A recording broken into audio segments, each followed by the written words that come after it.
As a seasoned observer of the American economic landscape, I've long held that the true measure of a nation's prosperity lies not in the cold, hard numbers churned out by government statisticians, but in the lived experiences of its citizens.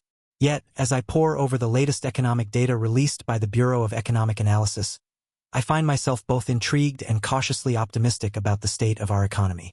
The Federal Reserve's preferred measure of underlying U.S. inflation, the Core Personal Consumption Expenditures (PCE) price index, has shown a marked deceleration in May. This development, dear readers, is not merely a statistical blip on a bureaucrat's spreadsheet.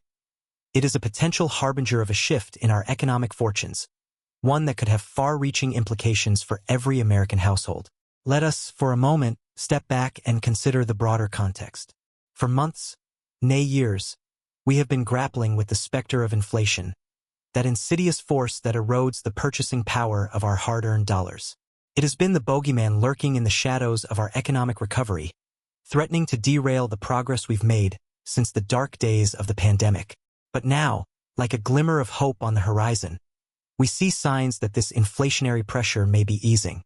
The core PCE price index increased by a mere 0.1% from the previous month, marking the smallest advance in 6 months. On a two-decimal basis, it rose by just 0.08%, the least since late 2020.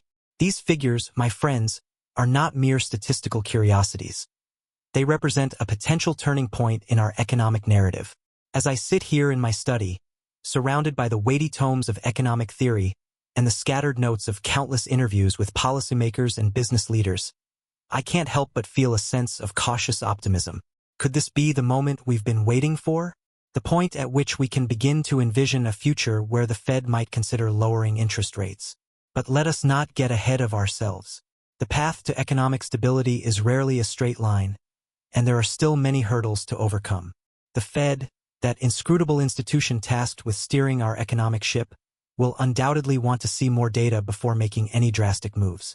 They are, after all, the guardians of our economic stability, charged with the unenviable task of balancing growth with price stability.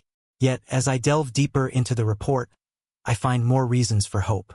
Consumer spending, that great engine of our economy, has shown remarkable resilience. Inflation-adjusted outlays for services rose 0.1%, driven by increased spending on airfares and healthcare. Meanwhile, spending on merchandise advanced by a robust 0.6%, led by computer software and vehicles. This, dear readers, is the essence of the American economic spirit. Even in the face of rising interest rates and economic uncertainty, we continue to spend, to invest, to believe in a brighter future. It is this indomitable spirit that has carried us through countless economic storms and will, I believe, see us through this one as well. But what of the average American worker, you might ask? How are they faring in this economic landscape? Here, too, we find reasons for cautious optimism. Wages and salaries rose by 0.7%, a not insignificant increase.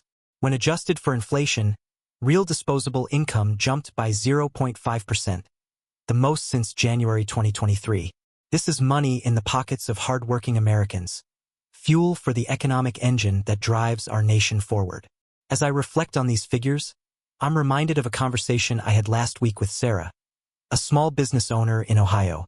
Things have been tough, she told me, her voice a mixture of weariness and determination.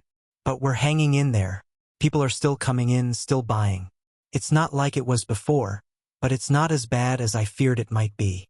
Sarah's story is not unique. Across the country, I've heard similar tales of resilience and cautious optimism. From the bustling streets of New York to the quiet towns of the Midwest, Americans are adapting, persevering, and, in many cases, thriving.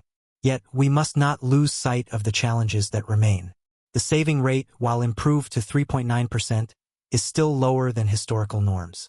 This suggests that many Americans are still living paycheck to paycheck, unable to build the financial cushion that provides security and peace of mind.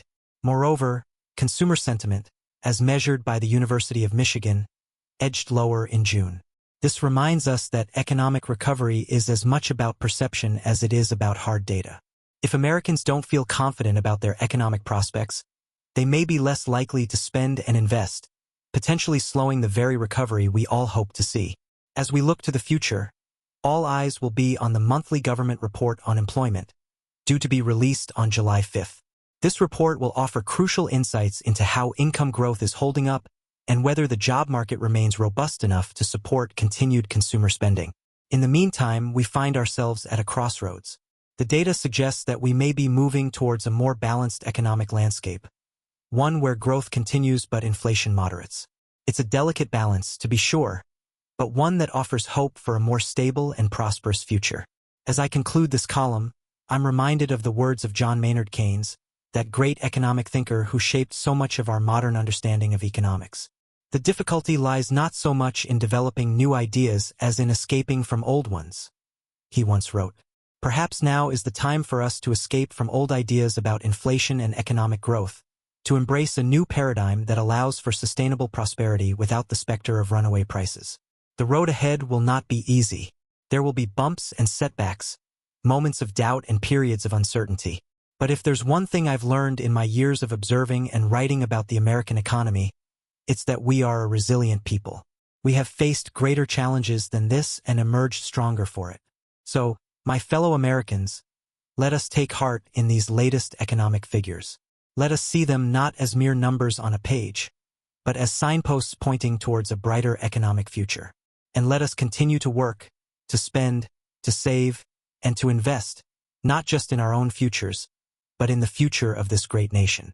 For in the end, it is not the actions of central bankers or the prognostications of economists that will determine our economic fate.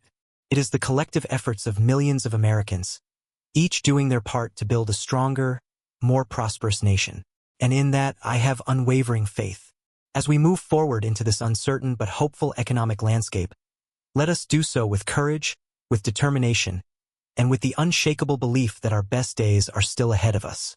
For that, my friends, is the true American way.